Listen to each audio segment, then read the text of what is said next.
신앙생활에 있어서 무엇이 중요한가? 물론 우리가 말씀과 기도로 주의 성령님 의지해서 나아가야 되는데 우리가 지불해야 되는 대가들이 많이 있어요. 근데 그 중에 중요한 한 가지가 있는데 제가 거기에 대해서 좀 나누려고 합니다. 부지런함에 대해서 나누려고 합니다. 승리의 비결, 부지런해야 합니다. 이 모든 일의 시작은 첫 단추가 제일 중요합니다. 신앙생활도 마찬가지예요. 부지런함으로 출발해야 제대로 신앙생활을 할 수가 있습니다. 많은 사람들이 이 사실을 모르고 출발을 합니다.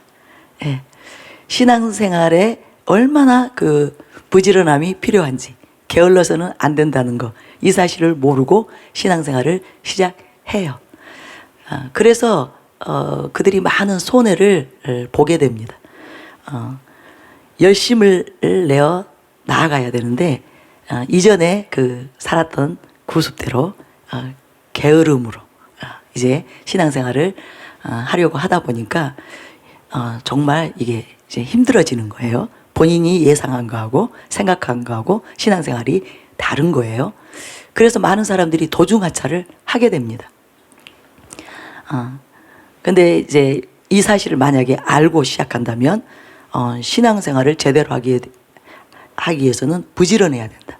이 사실을 알고 시작한다면, 그래서 이렇게 마음에 작정을 하고 시작한다면 그 사람들이 훨씬 수월하게 영적 진보를 이루게 될 것입니다. 그래서 우리가 게으르면 아무것도 이룰 수 없습니다. 세상 일도 마찬가지죠. 왜냐하면 이 세상의 삶이 영원하지 않기 때문이에요. 우리는 다 시한부의 삶을 살고 있습니다. 우리 생에 끝날이 반드시 옵니다. 1년 사시사철이 금방 지나가는 것처럼 세월이 강물처럼 계속 흐르고 화살처럼 신속히 날아갑니다. 시편 90장 9절에 10절을 보면 모세가 이렇게 고백하죠. 우리의 모든 날이 주의 분노 중에 지나가며 우리의 평생이 순식간에 다하였나이다. 순식간에 지나갑니다. 우리의 이 세상의 삶이. 또 우리의 연수가 70이요 강건하면 80이라도 그 연수의 자랑은 수고와 슬픔뿐이요 신속히 가니 우리가 날아가나이다. 정말 날아갑니다. 화살처럼 날아갑니다. 저는 제가 금년에 60이에요. 내가 어떻게 60년을 살았을까? 60년이 절대 짧은 세월이 아니죠. 엄청 긴 세월이에요. 그런데 또 한순간에 지나왔어요. 벌써 60년이 지나왔어요. 너무나 빠르게. 그래서 제가 예전에는 빨리 나이 먹기를 바랬습니다. 저는 정말 제가 빨리 내 수완이 다 차서 나는 천국 가고 싶다. 그런 생각 지금도 여전히 하죠. 그런데 딱 60이 되니까 이제는 아쉬워요. 큰일 났다. 이제 길어야 10년, 20년 그렇게 남았을 텐데 주님 앞에 섰을 때 내가 아버지 얼굴을 정말 이제 수건 가리운 것이 아니라 다 벗어버리고 아버지의 얼굴을 마주할 때 내가 자랑스러움으로 착하고 충성된 종이라고 칭찬받는 그 순간이 되어야 될 텐데 큰일 났다. 더 정신을 차려야 되겠다. 이제 그런 좀 조급한 마음이 저에게 들어왔습니다. 우리에게 무한정 기회가 있는 것이 절대로 아닙니다. 전도서 3장 1, 2절에 보면 범사에 기한이 있고 천하 만사가 다 때가 있나니 날 때가 있고 죽을 때가 있으며 심을 때가 있고 심은 것을 뽑을 때가 있으며 이렇게 모든 일에는 때가 있습니다. 그런데 우리가 게으름을 피우다가 결정적인 그런 중요한 때를 놓친다면 정작 이루어야 되는 중요한 것을 이룰 수 없습니다. 반드시 이루어야만 하는 것들을 이룰 수 없습니다. 또 모든 때를 다 놓친다면 아무것도 이룰 수 없습니다. 여러분 농부가 게으름을 피우고 봄에 씨앗을 뿌리지 아니하면 가을에 무슨 소출이 있겠어요? 겨울에 부지런히 파종할 씨앗을 준비했다가 봄에 논밭을 일구어서 밭을 경작해서 반드시 씨앗을 뿌려야만 합니다. 그리고 여름에는 또 쉬어야 되는 게 아니에요.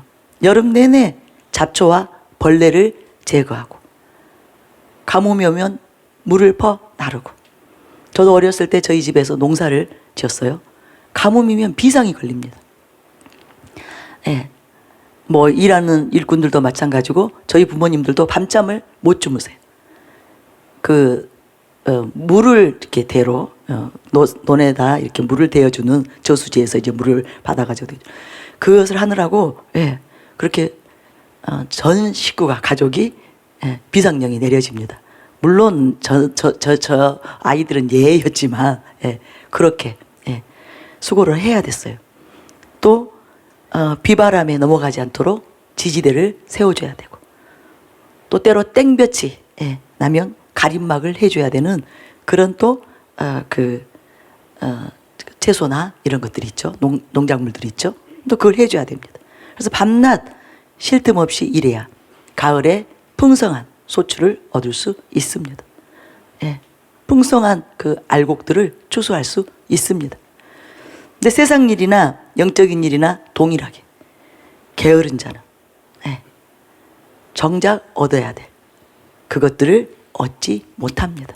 많은 것을 얻지 못하고 잃게 되는 삶을 사는 거예요. 그래서 마귀가 영혼들을 망가뜨리기 위해서 사용하는 아주 초강력 무기가 있는데 그 중에 하나가 게으름이에요. 게으름입니다.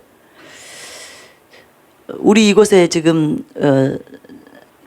뉴스들이 많이 있어요. 중고등부 청년들이 많이 있는데 이 사실을 지금 여러분이 만약에 알게 된다면 여러분은 정말 너무나 중요한 그 영적 정보를 알게 되는 거예요.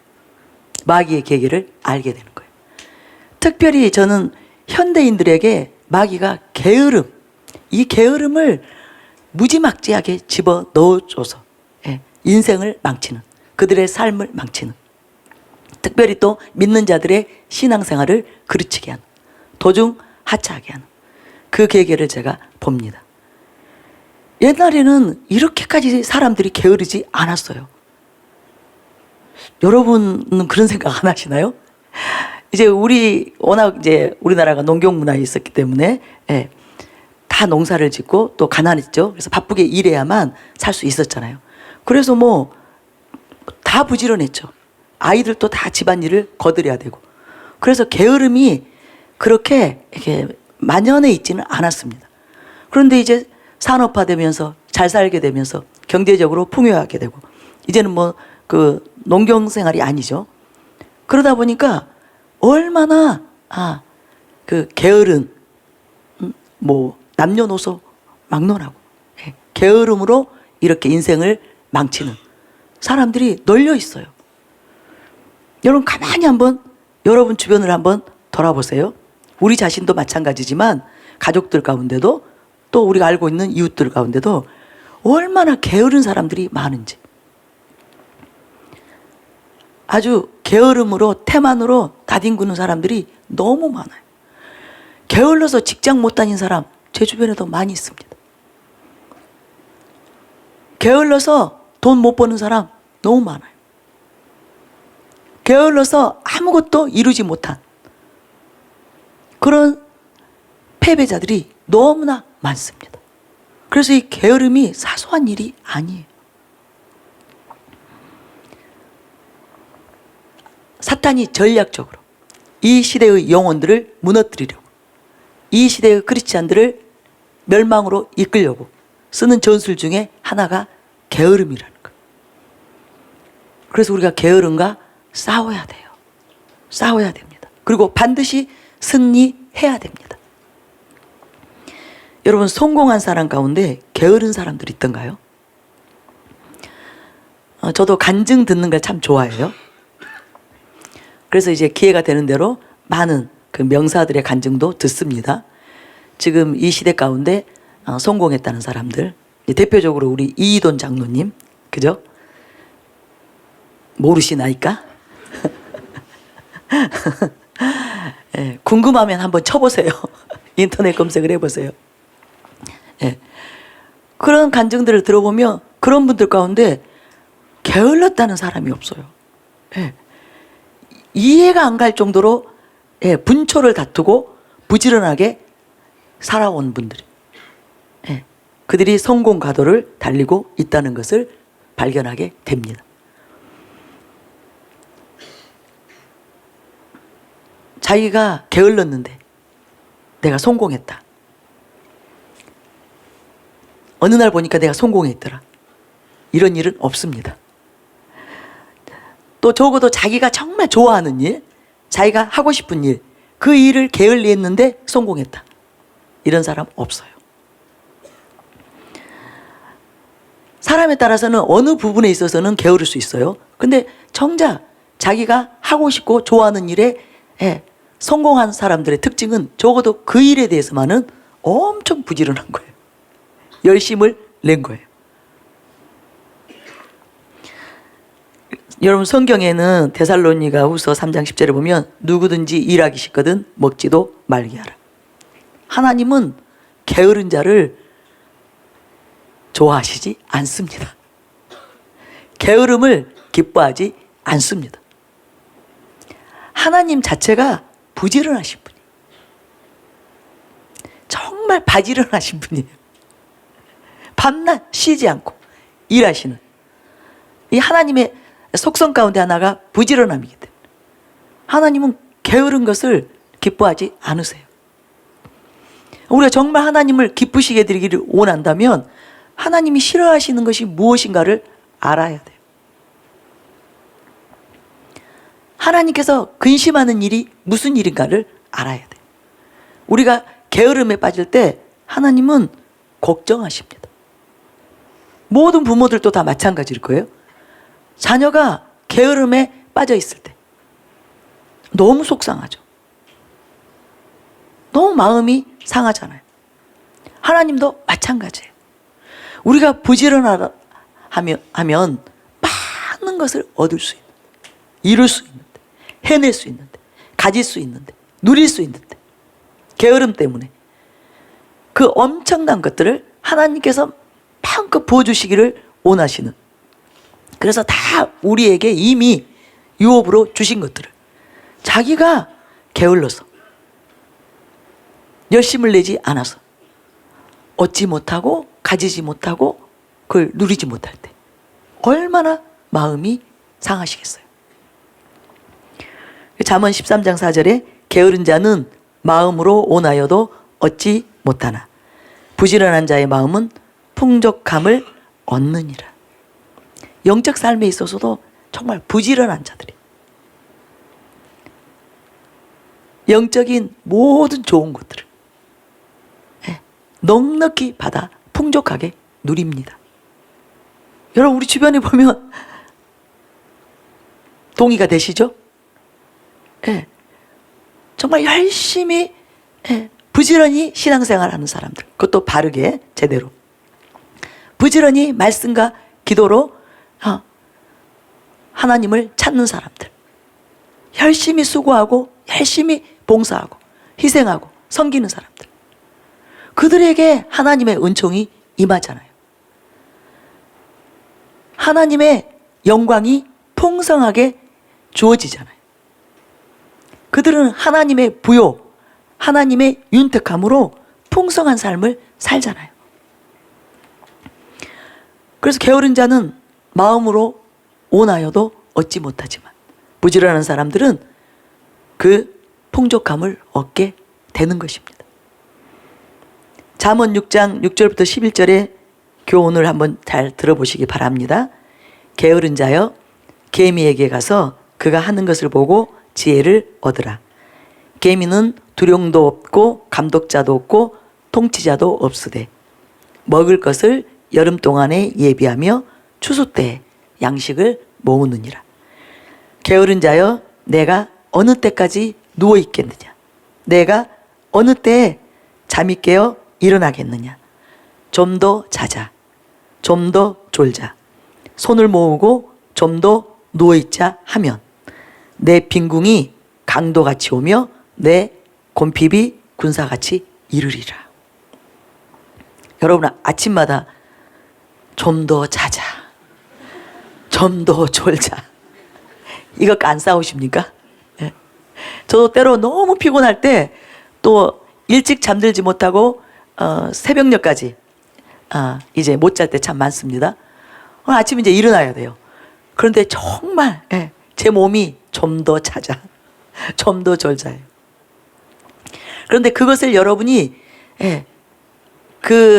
떨쳐내지 못하면, 그 게으름을 떨쳐내지 못하고 그것이 습관이 되어버리면 여러분은 마귀에게 무기력하게 포로가 되어버립니다. 사탄의 덫에 걸리게 됩니다. 그것을 떨쳐내야 돼요. 그래서 하는 제 방법은 방언을 막 합니다.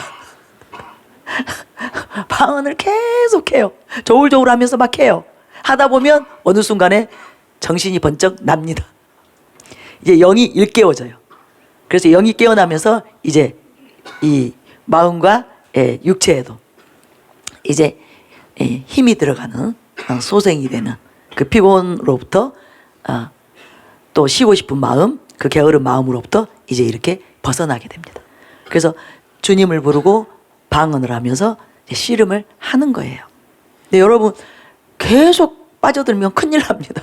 날이면 날마다 그렇게 빠져들면 덫에 걸립니다. 사탄의 올무에 걸립니다.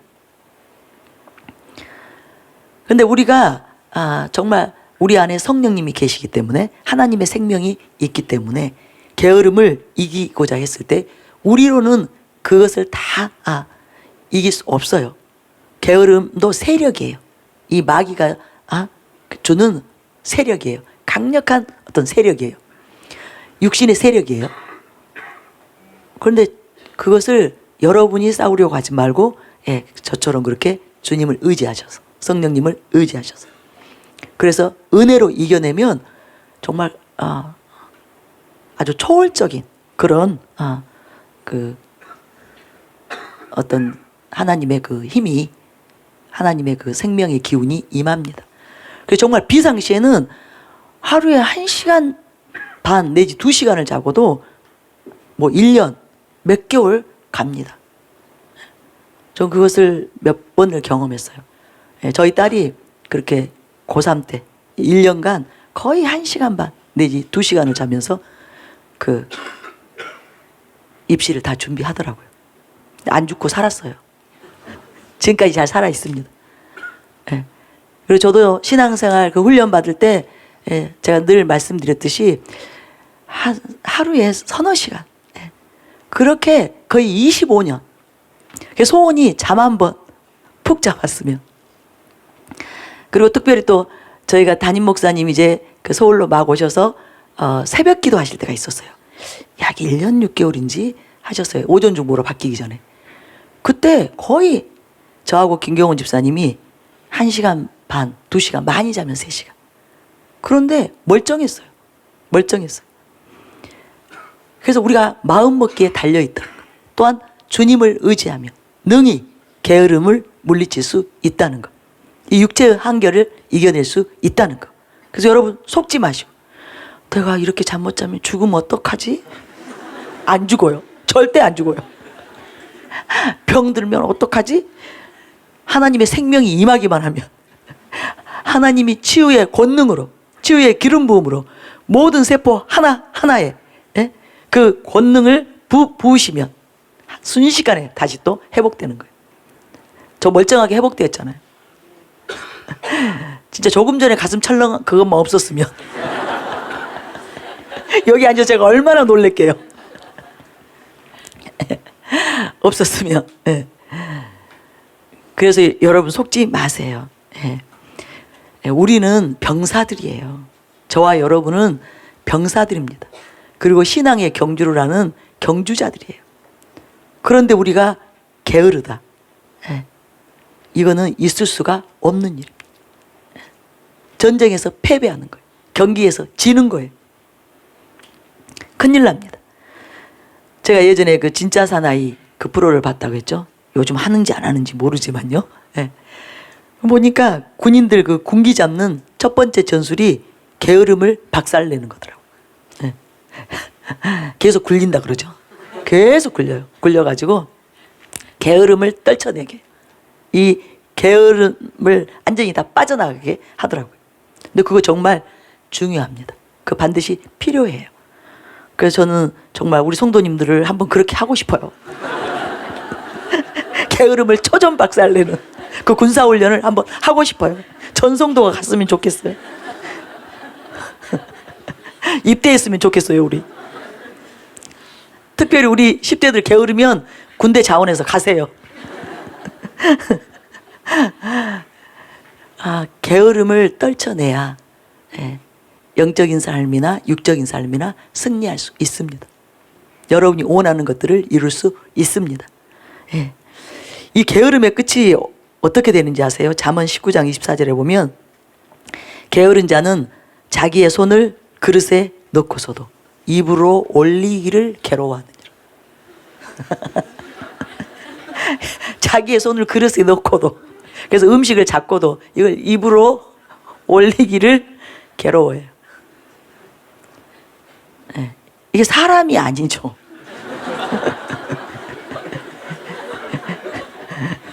이건 짐승만도 이제 못한, 짐승도 먹을 때는 정신을 바짝 차리고, 얼마나 부지런히 먹습니까?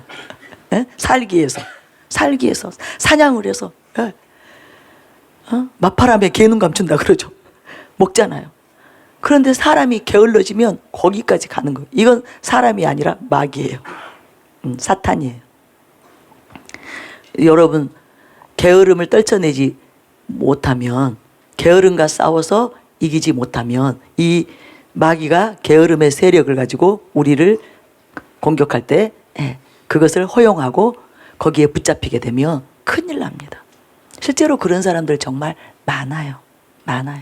마귀가 게으름으로 사로잡아서 아무것도 하지 않는 사람들, 씻지도 않고 먹지도 않고 나가지도 않고 가만히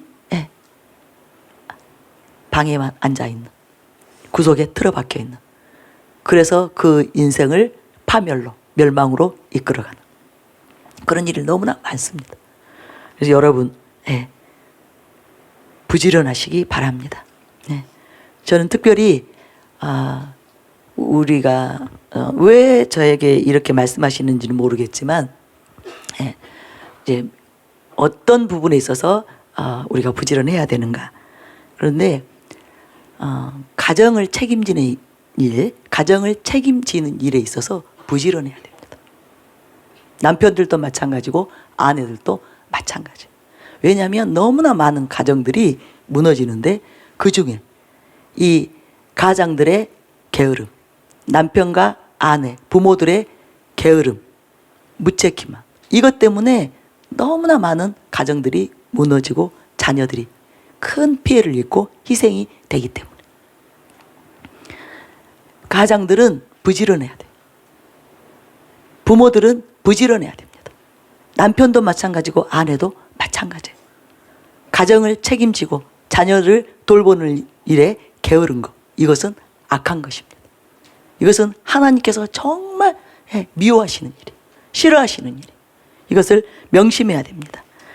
잠언 10장 4절에 보면 손을 게으르게 놀리는 자는 가난하게 되고 손이 부지런한 자는 부하게 되느니라.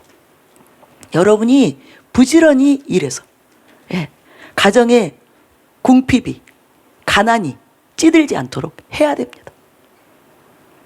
그것을 위해서 반드시 기도하고 주님의 도움을 구하고 수고를 해야 되는 거예요. 가난을 그냥 그대로 방치하지 마시기 바랍니다.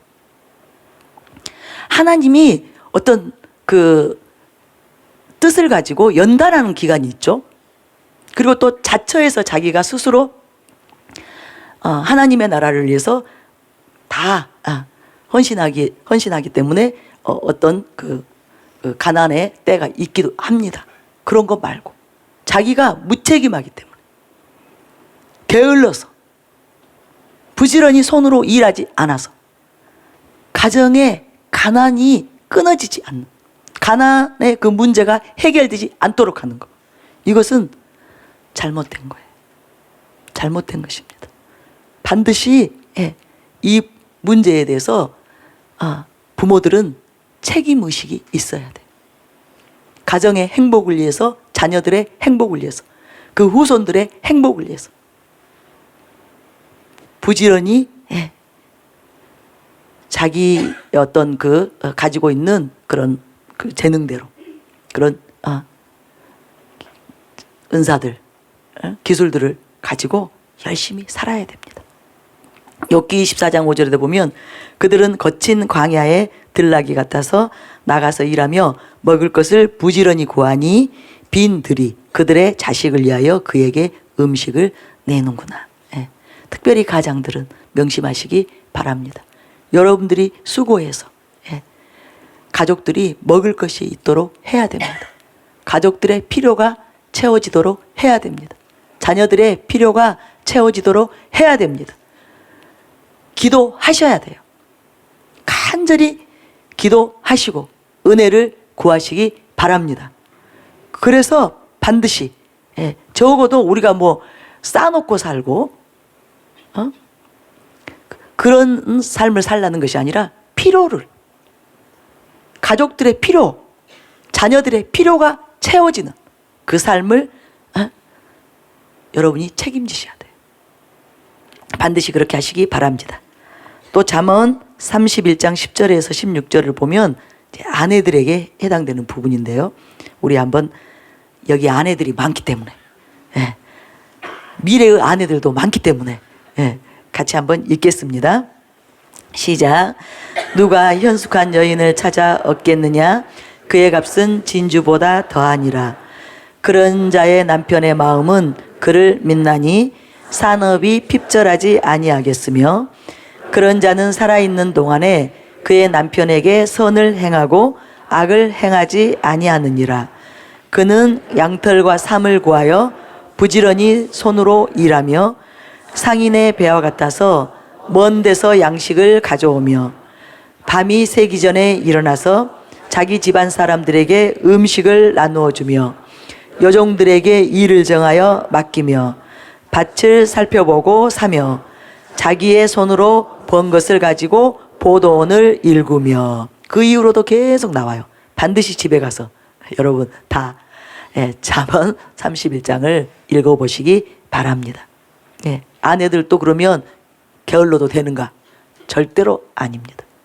주부들이 부지런해야 돼요. 누구보다도 부지런해야 됩니다. 그래서 가족들을 돌봐야 돼요. 가족들의 삶이 정말 풍성한 삶이 되도록, 윤택한 삶이 되도록 여러분이 열심히 살아야 됩니다.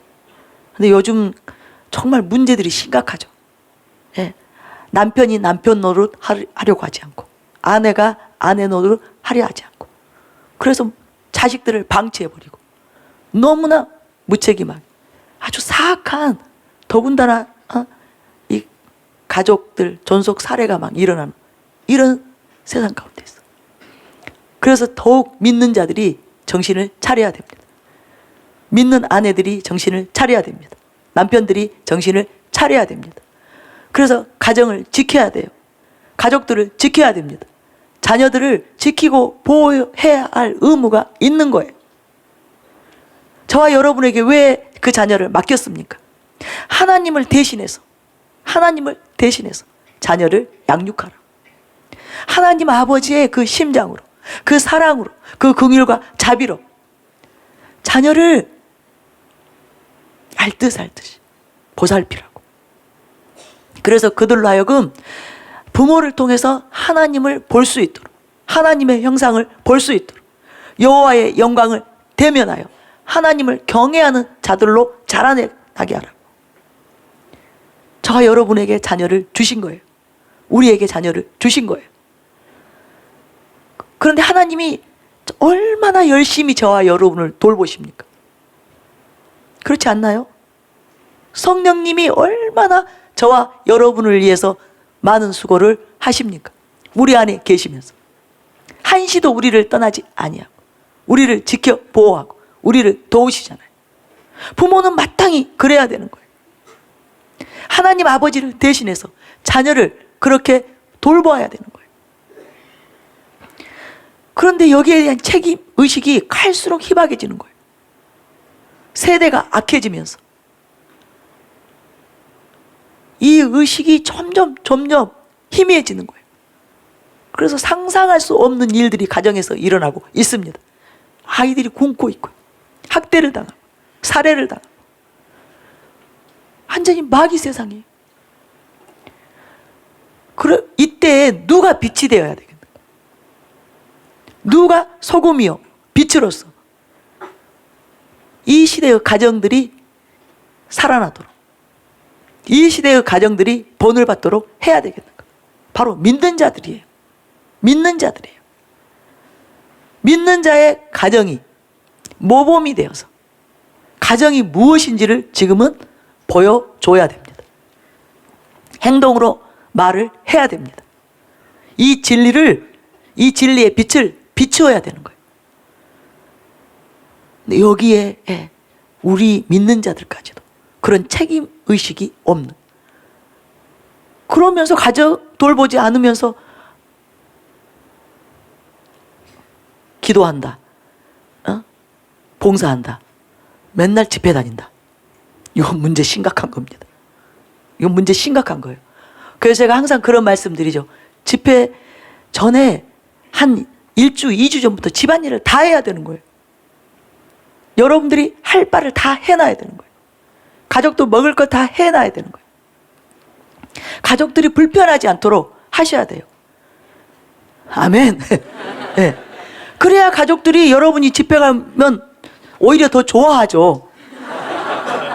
잔소리 없이 집은 더 깨끗해졌지, 음식은 더 많이 맛있는 거 해놨지, 에? 바가지 긁는 일 없지, 잔소리하는 엄마 없지. 얼마나 좋아요. 환영하죠. 빨리 가시라고. 예, 감사합니다. 이렇게 죽이 맞아야죠. 어느 분이 그런 얘기 저한테 간증을 보내주셔서 제가 참 감사했어요. 이분이 이제 해외 집회를 몇 번 참석했는데 남편이 기뻐하신다는 거예요. 왜냐하면 해외 집회에 갔다 오면 변화되니까, 아내가 바뀌어 있으니까. 당신은 해외 집회를 갔다 오면 완전히 딴 사람으로 바뀌어 있다. 너무 좋아한다는 거예요. 바로 그거예요. 여러분 맨날 집회 오고 하나도 안 바뀌고 더 무책임해지고 가정 내 팽개치고 얼씨구 좋다, 나 이제 집안일에서 해방됐다, 핑계대고 빠져나오고. 여러분 그렇게 하면 누가 좋아하겠어요? 남편이, 자녀들이 좋아하겠어요? 그렇지 않아요. 적어도 여러분이 은혜 받기 위해서 정말 사모한다면 더 여러분이 혹독하게 가족들을 위해서, 가정을 위해서 희생을 하고 모든 필요를 채우고 오셔야 됩니다.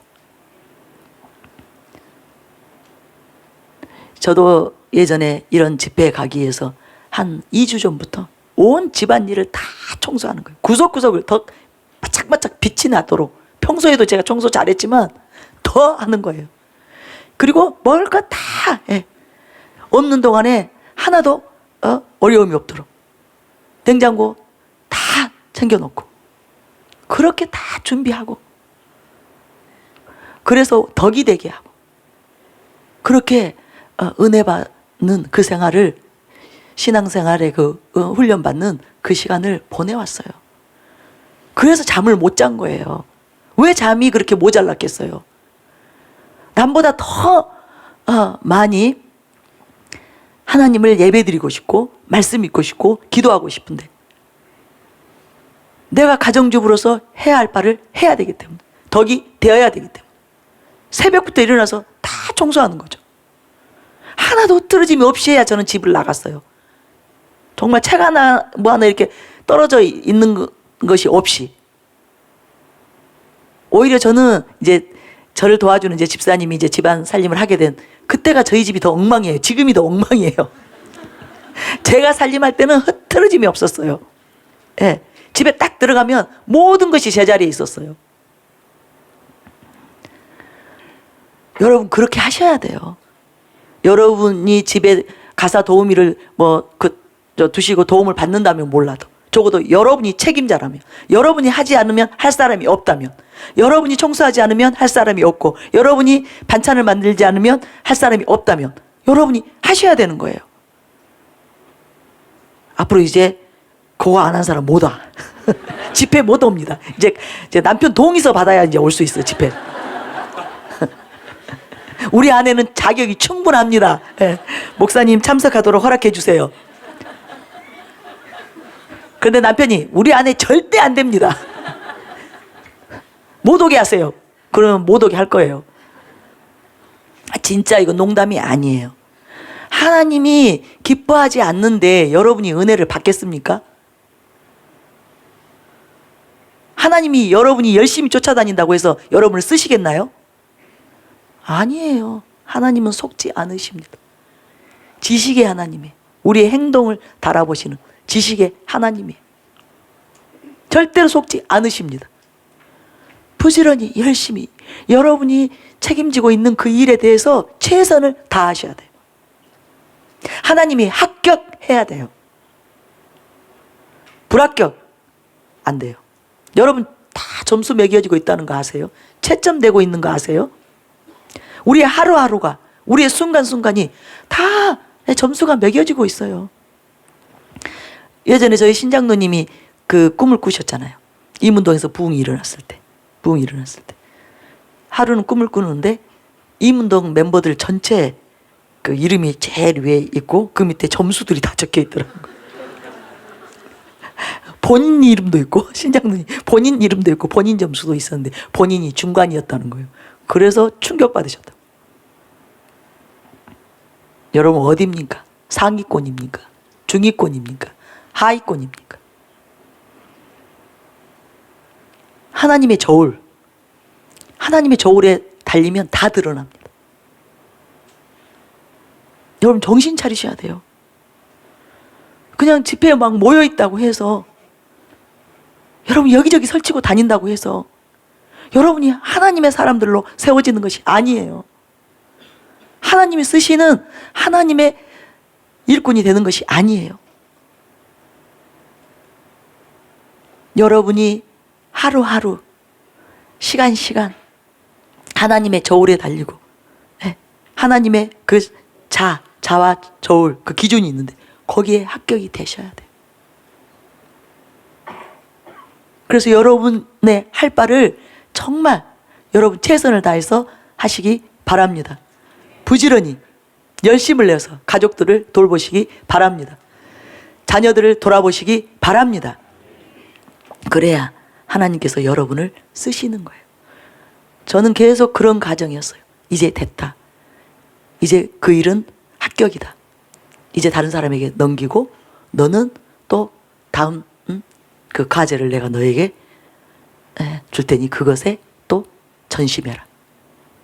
항상 그렇게 주님으로부터 합격을 하고 가사일도 손을 놨고 또 병원 제가 남편 신장로님을 도와서 2년 동안 달마다 출근해서 같이 일했어요. 2년 딱 지나니까 합격 됐다.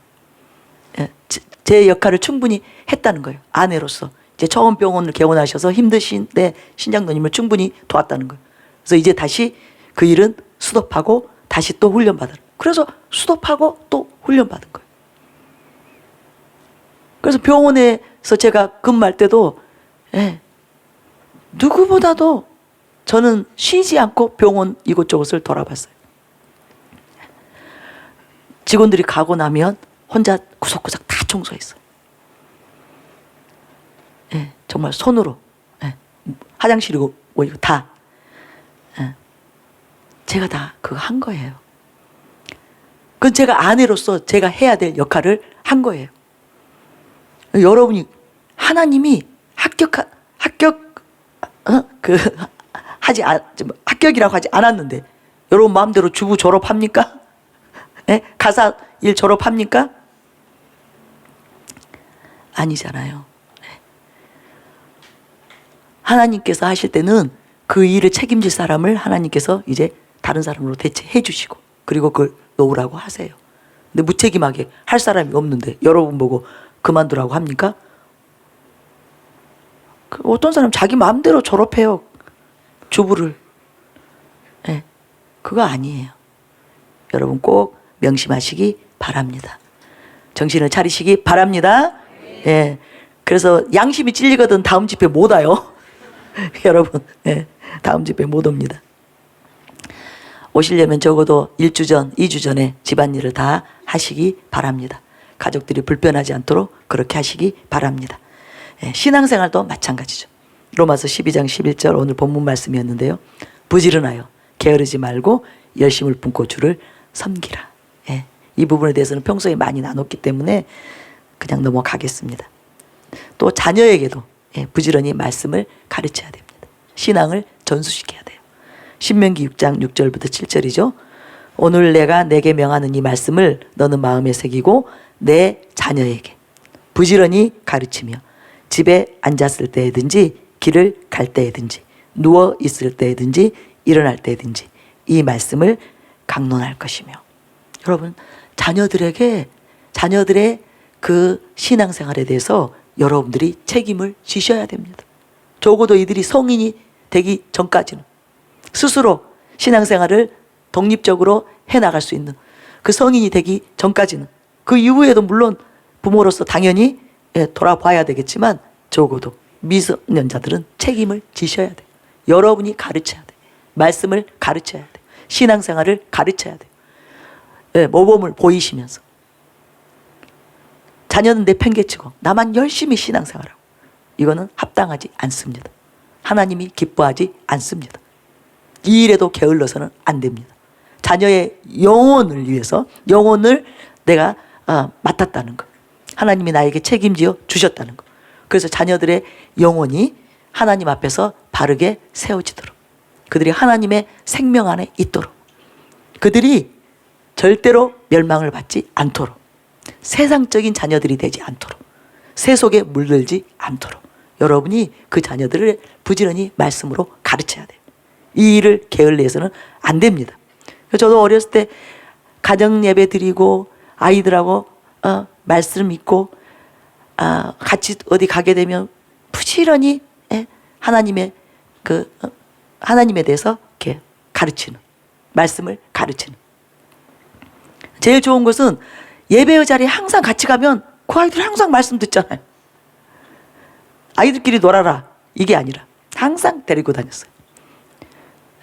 제가 학교 들어가기까지, 아이들이 학교에 입학하기까지는 항상 예배의 자리에 같이 가서 같이 말씀 듣고 같이 기도하고, 그렇게 아이들의 영혼이 말씀 안에서 자라도록, 진리 안에서 자라도록, 성령님의 그 운행하심 안에서 자라도록, 여호와의 임재와 영광이 있는 그 환경 속에서 자라도록 그렇게 한 것입니다. 여러분 반드시 그렇게 하셔야 됩니다. 자녀들에게 부지런히 가르치셔야 돼요. 그래서 이번에는 제가 자녀들이 방학이었기 때문에 자녀를 데리고 올 수 있는 사람 다 데리고 오라 그랬어요. 그 이유가 있어요. 하나님이 우리가 자녀들을 방치하는 것을 기뻐하지 않으시는 거예요. 이것이 악하고 게으른 거예요. 잘못된 거예요. 여러분, 가장 좋은 것이 무엇이에요? 우리에게 가장 값지고 보배로운 것이 무엇이에요? 하나님이잖아요. 하나님이잖아요. 그런데 우리만 맛봅니까? 우리만 누립니까? 자녀들이 이 하나님을 맛보아야죠. 그 선하심을 맛보아야죠.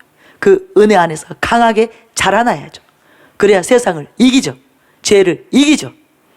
그리고 하나님의 그 의와 평강과 희락으로 충만한 그런 삶을 살 수 있잖아요. 그렇게 하셔야 됩니다. 다스리는 자도 부지런해야 된다고 성경 말하고 있죠. 다스리는 자는 부지런함으로 할 것이요. 우리는 부모로서 자녀를 또 다스려야죠. 지도해야죠. 부지런함으로 다스리는 저와 여러분이 되시기를 바랍니다. 그래서 우리 학생들도 이곳에 많이 있는데요. 여러분들이 기회 있을 때 부지런히 배우고 익혀야 돼요. 특별히 여러분이 진리의 말씀을 부지런히 읽으셔야 됩니다. 진리로 여러분을 세워야 돼요. 하나님으로 여러분 자신을 먼저 세워야 돼요. 그것이 가장 우선적인 일이에요. 그래서 반드시 언제까지요? 3월달 안으로. 2019년이 아니라 2018년 3월 안으로 일독을 해야 됩니다. 예. 아멘이죠? 예. 그래서 우리 모두 다 그렇게 말씀으로 진리로 세워지는 저와 여러분이 되시기를 바랍니다. 그리고 또 학생들은 공부도 열심히 해야 됩니다. 예. 그 기회, 공부할 수 있는 기회, 그 기회를 게을러서 놓치면 안 됩니다. 예. 공부해야 될 때 열심히 공부하세요. 여러분의 그 사명들이 있잖아요. 여러분이 이루고 싶은 하나님이 주시는 소원이 있잖아요. 그 꿈이 있잖아요. 그것을 이루기 위해서 대가집을 하셔야 돼요. 부지런히. 예. 그 일이 성취될 수 있도록 여러분이 지불해야 되는 그 대가를 지불해야 됩니다. 그래서 열심히 살아야 돼요. 부지런히 살아야 돼요. 부지런한 생활으로, 부지런한 삶으로 들어가야 됩니다. 그래서 게으르면 안 됩니다. 예. 게으름은 마귀가 주는 거예요. 사탄이 주는 거예요. 그래서 이것을 받아들이면 안 돼요. 예. 이제 내일부터 일찍 일어나야 돼요. 그래서 뭐예요? 말씀 읽고 기도하고 그리고 학교 가고 그리고 열심히 공부하고. 내일 학교 안 가나요? 또 3월 이제 개학하면 그렇게 학교 생활을 해야 됩니다. 그래서 우리가 무엇이든지 부지런하게 해야 된다는 것. 하나님이 우리가 게으른 자가 되는 것을 원치 않으신다는 것. 하나님이 그것을 기뻐하지 않으신다는 것. 그래서 부지런한 자들, 그들을 기뻐하시고 그들을 도우시고 그들과 함께 일하신다는 것을 여러분 명심하시기 바랍니다. 그래서 우리 꼭 그렇게 부지런한 주부들이 됩시다. 부지런한 남편이 됩시다. 부지런한 자녀들이 됩시다. 학생들이 됩시다. 여러분이 그렇게 되시기를 예수님의 이름으로 축원합니다.